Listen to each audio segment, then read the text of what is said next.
basement, walang sedation. Yung taas, yung shower room, yung washroom, hindi ayos. Maayos naman yung kitchen kaso kailangan ng update. Bakit hindi pa po decided si Tito?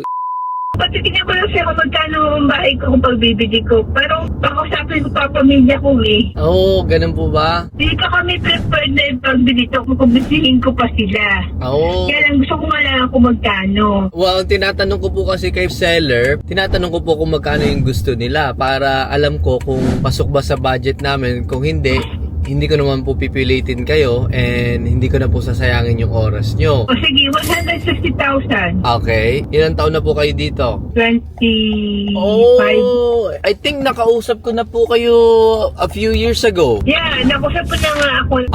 Kasi po sabi nyo, tatanungin nyo pa yung family nyo. Kayo lang may-ari niyan or may asawa po kayo? May asawa ako. Siguro kung busy ko nga pagbili kasi something na magde-degrade yung value ko. Hindi ko pagbibili kasi namin nare-renovate lahat. Yung basement, walang sedation. Yung taas, yung shower room, yung washroom, hindi ayos. Maayos naman yung kitchen kaso kailangan ng update. Bakit hindi pa po decided si Tito ipagbenta yan? Kakausapin ko muna tsaka nakatatawagan ulit. Sige po, pwede naman po. O sige, okay. Thank you, Marlo. No problem. Let me know po. Okay, bye-bye. Bye-bye.